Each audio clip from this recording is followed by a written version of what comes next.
benefits of the bye week for you guys? What would you get out of it?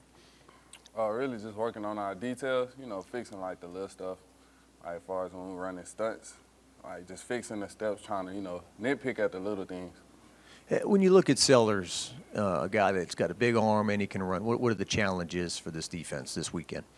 Really trying to contain him, because he get out in open space, he fast. He fast in, like you said, the big arm, just, trying to mix coverages up, get him confused so he can hold the ball and pass rush get home. Overall, what kind of statement do you think this team is looking to make after the Ole Miss game?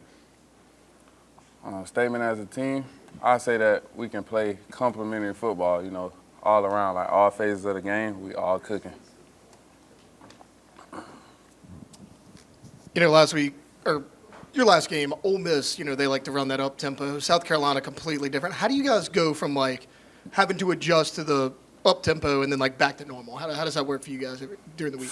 Man, that tempo crazy. Tempo, once they get a first down, you got to hurry up, run, get back. With a more slow-paced offense, you get to think things through. Compared to with tempo, there's no time to think. You just got to go. Going into the bye week with that loss, has it been some time to kind of chew on it and kind of get the team motivated to move in next week and start this long stretch of slates of SEC games? Oh, yeah. I mean, personally, I feel like it kind of sucked, going into a bye week after that L, because you really get to sit on it, that whole week. Usually you get to come redeem yourself that next week. So I feel like us just sitting back, reflecting on each other, because it wasn't a pretty game all around, not pointing fingers, just reflecting on yourself, looking in the mirror. I feel like we're back good. Yeah, kind of going off that bye week, was there anything on the defensive side of the ball that you guys really emphasized during that time? Really just, like I said, nitpicking at the little things. Because, it's a lot of stuff we do well, but it's the same sense, there's a lot of stuff that need to be fixed up. So just nitpicking at the small tweaks of things. I think they're going to bring Halsey in here. What about the secondary that plays behind you guys?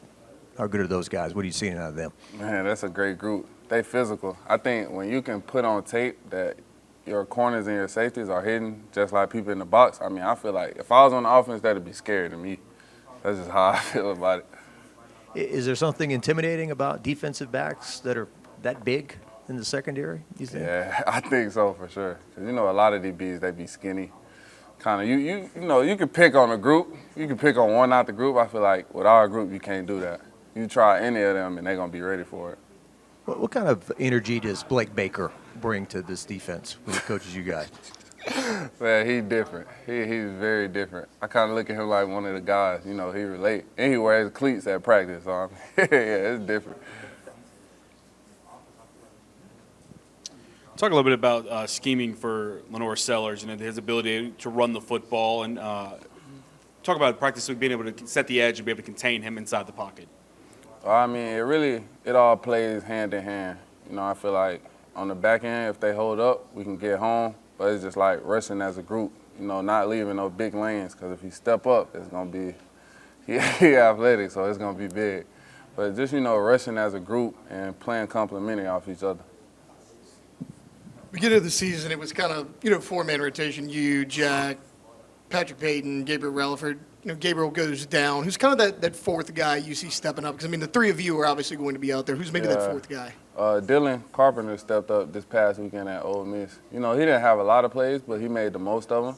And I feel like for a guy like that, he's strong, athletic, fast. Those kind of plays help build confidence. Because I was once in his position. So, just, helping him get out there and get the feel of the game. Because SEC is different. It's different for sure. So just him getting out there, getting the feel of it, I feel like it was a big step in the right direction for him.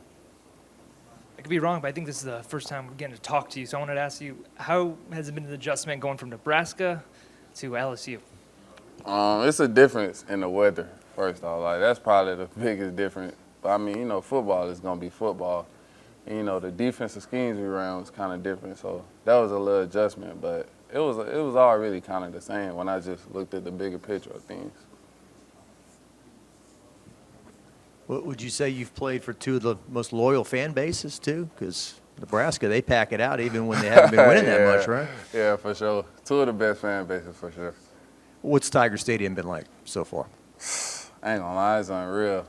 I ain't never played this many night games, but just, you know, seeing how they pack it out is unreal. And I love the fourth quarter, like the song they play and everybody just singing along. I love that. You were just talking about, you know, the SEC being different, and you're a guy that came from a Power 4 program, but what makes the SEC different in your eyes? Every weekend it's a game that's up for grabs. You know, in the Big Ten, you kind of know teams like one-dimensional. I feel like in the SEC, it's not like that. You're going to get the full playbook every week.